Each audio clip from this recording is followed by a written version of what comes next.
राष्ट्रपति, उपराष्ट्रपति और प्रधानमंत्री मोदी समेत कई नेता सदैव अटल पहुंचे, पूर्व प्रधानमंत्री को दी श्रद्धांजलि। मैं जब भी अमित शाह से मिलूंगा तो कुश्ती महासंघ के बारे में चर्चा नहीं करूंगा, बोले ब्रजभूषण सिंह।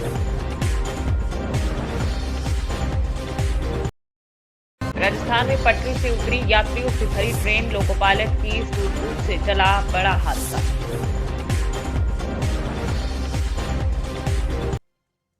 मध्य प्रदेश में आज कैबिनेट विस्तार, राज्यपाल से मिलने पहुंचे सीएम मोहन यादव।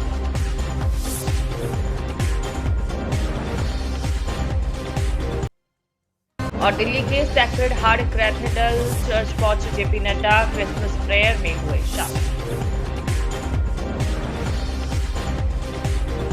केंद्रीय गृह मंत्री अमित शाह की अध्यक्षता एवं मुख्यमंत्री भूपेंद्र पटेल की उत्साहवर्धक उपस्थिति में अहमदाबाद में पीएम स्वनिधि योजना के लाभार्थियों का मिलन समारोह आयोजित किया गया। इस दौरान अमित शाह ने कहा कि कोरोना महामारी के समय देश के छोटे व्यापारियों, रेहड़ी पटरी वालों के धंधे चौपट हो गए, कारोबार को फिर से पटरी पर लाने के लिए यह योजना शुरू की गई है। तो वहीं मुख्यमंत्री भूपेंद्र पटेल ने कहा कि प्रधानमंत्री ने वर्ष 2014 से गरीबों और वंचितों तक विकास का लाभ पहुंचाने का यज्ञ शुरू किया, वह पूर्ण रूप से सफल हो रहा है। देखिए संवाददाता योगेश गोस्वामी की रिपोर्ट, अहमदाबाद, गुजरात।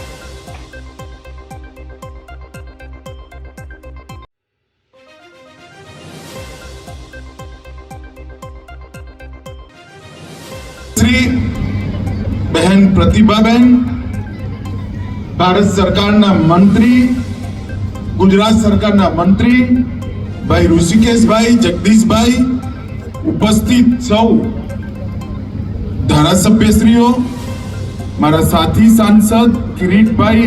अहमदाबाद में नारायणी संगम में 1500 से अधिक महिलाएं शामिल हुई। बता दें कि नारी तू नारायणी का जश्न मनाते हुए नारायणी संगम महिला सम्मेलन हुआ है। अहमदाबाद के श्री शक्ति कन्वेंशन सेंटर में यह आयोजित किया गया, जिसमें विशेष अतिथि के रूप में उषाबेन अग्रवाल, मायाबेन कोडनानी सहित 1500 से अधिक निपुण महिलाएं उपस्थित रही हैं।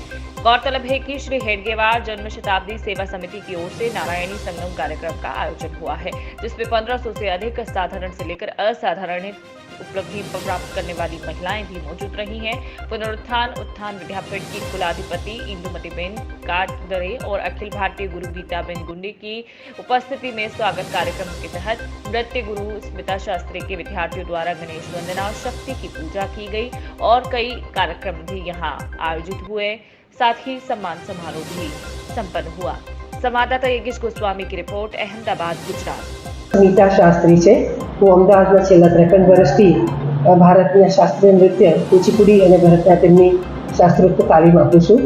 આજે મારી 3 દીકરીઓનું આ ડૉક્ટર હેડગેવર સેવા સમિતિ દ્વારા આયોજિત સ્ત્રી શક્તિના આ મહાપર્વમાં અમારી દીકરીઓએ સુંદર નૃત્ય રજૂ કર્યું હતું અને આ પર્વ જોઈને અને આની વ્યવસ્થા જોઈને મને લાગ્યું કે સ્ત્રીઓમાં જે શક્તિ છે એ કદાચ આપણે ઓળખી નથી શકતા અને આવા આયોજનો વારંવાર થાય અને એમાંથી બધી બહેનોને ખૂબ ખૂબ એમાંથી આગળ આવવાની પ્રેરણા મળે એવી હું શુભેચ્છાઓ આપું છું। રામન, આજે જે આપને એવોર્ડ એનાયત કરવામાં આવ્યો છે, શું કહેશો? મારું નામ પલકસિંહ સોનરવા છે। મેં ઇન્ટરનેશનલ લેવલ પર વોટર સ્પોર્ટ્સમાં મેડલ્સ મેળવેલા છે અને આ કાર્યક્રમમાં આ લોકોએ મને સન્માનિત કરી એના માટે હું નારાયણી સંગમનું આભાર માનું છું। જી મેડમ, શું કહેશો? મને બી આજે આ એક સરસ ગૌરવ પ્રાપ્ત થયું છે। હું ભારતની પહેલી મહિલા પતંગબાજ છું અને ઇન્ટરનેશનલ નેશનલ લેવલ પર હું કાર્યક્રમ કરી રહી છું અને પતંગ માટે બાળકોને તેમજ બીજા વિવિધ બહેનોને બી તૈયાર કરું છું અને આ સાથે મારે એનજીઓનું પણ એમાં કામ કરીએ છીએ અમે લોકો। તો મને આજે નારાયણી સંગમ મંચ પર હજારો બહેનોની સંખ્યામાં આજે આ એવોર્ડ પ્રાપ્ત થયો છે તે બદલ ગૌરવ અનુભવું છું અને નારાયણી સંગમના જેટલા બી સંચાલકો છે, જેટલા કાર્યકર્તા છે તેઓને ખૂબ ખૂબ અભિનંદન। Thank you so much. તમને જે નારાયણી સંગમ કાર્યક્રમ યોજવામાં આવ્યો છે, શું ચેનલ છે? મારું નામ કાશ્મીરા ભટ્ટ છે। મારી જવાબદારી ગુજરાત પ્રાંત મહિલા સંયોજિકાની છે। ખાસ કરીને કાર્યક્રમ આજે આયોજન કરવામાં આવ્યું છે, શું છે ખરું? આ કાર્યક્રમ મહિલા સંમેલનો છે। ભારતભરમાં લગભગ 450 જેવા સંમેલનો થવા જઈ રહ્યા છે। કેટલાક થયા છે અને એના અંતર્ગત ગુજરાતમાં 11 થવાના છે અને એમાંથી કર્ણાવતી મહાનગરનું આ એક સંમેલન છે. ખાસ કરીને કેટલી બહેનો ઉપસ્થિત રહી છે, શું કાર્યક્રમનો એજન્ડા છે?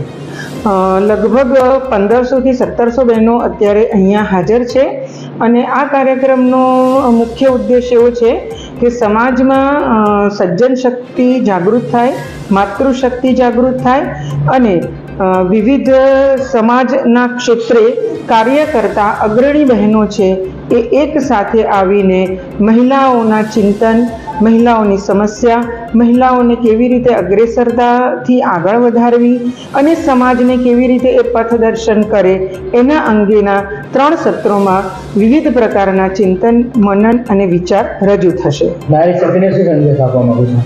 નારી શક્તિને ખાસ આ કાર્યક્રમ દ્વારા એવો સંદેશ આપવા માંગીએ છીએ કે સમાજ એ સ્ત્રી રથની સારથી છે.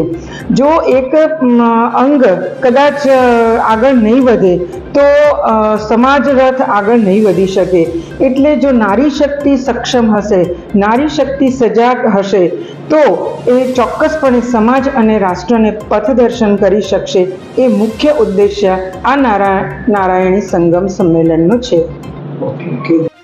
कार्यक्रम में उपस्थित हुए हैं खास अतिथि विशेष की तरह, तो क्या कहना चाहेंगे, आज किस तरह का रहेगा? ये हम सभी के लिए सौभाग्य का दिन है कि नारायणी नारी संगमમાં અમને બધાને અહીંયા આવવાનો અવસર મળ્યો અને આટલી મોટી સંખ્યામાં બહેનોને જોઈને પણ અમને એમ લાગે છે કે નારી શક્તિ ખરેખર અનુકરણીય છે અને નારી શક્તિ માટેના કોઈ શબ્દો નથી. અને હું પણ પોતે માં અંબાની એક દીકરી છું એટલે મને ખબર છે કે શક્તિ એટલે નારી, નારી એટલે શક્તિ. અને આજનો આ દિવસ ખરેખર ઘણું બધું અમને ઇન્દુબેનથી બધાથી સાંભળવામાં મળ્યું અને આ બધી વસ્તુ જોઈએ તો નારી કોઈ પણ દિવસે અબલા નથી, એ સબલા જ છે. અને નારીને એમની બરાબરી કરવાનું છે. જેમ કે ઇન્દુબેને કહ્યું, આ મને બહુ ગમ્યું કે નારીને કેમ પુરુષની જેમ બનવાનું છે. નારી પોતે જ એમની જાતે જ એક તાકાત છે, એક શક્તિ છે. એટલે એમને કોઈની સરખામણીમાં કંઈ કરવાની કોઈ જરૂરત જ નથી. એટલે નારી શક્તિ ભારતની પણ આખી રીઢની હડ્ડી જે છે ને નારી શક્તિ છે. અને હું અંબાજી વિસ્તારથી જોડાયેલી છું આદિવાસી બહેનોની જોડે. એટલે મને ખબર છે કે શહેરો કરતાં પણ ગામડાઓમાં, પહાડોમાં, આદિવાસીઓમાં જે બહેનોમાં તાકાત છે, જેટલી એમના પાસે શક્તિ છે, એ જો એકત્ર થઈ જાય ને તો ભારત વર્ષની કોઈ તુલનાત્મકતા કોઈ પણ દેશ જોડે ન કરી શકાય. અને આવા અનુષ્ઠાન, આવા પ્રોગ્રામ થવા જ જોઈએ સમાજમાં, જેનાથી નારીને જાગૃત થવાનો એક બહુ અવસર મળે છે. અને મારી ખૂબ ખૂબ શુભેચ્છાઓ છે આ સંસ્થા અને આજે પ્રોગ્રામ થયો એના માટે અમારો સહયોગ. અને અમારું પણ સૌભાગ્ય છે કે અમને અહીંયા સંમિલિત થવાનો અવસર મળ્યો. ધન્યવાદ. Thank you.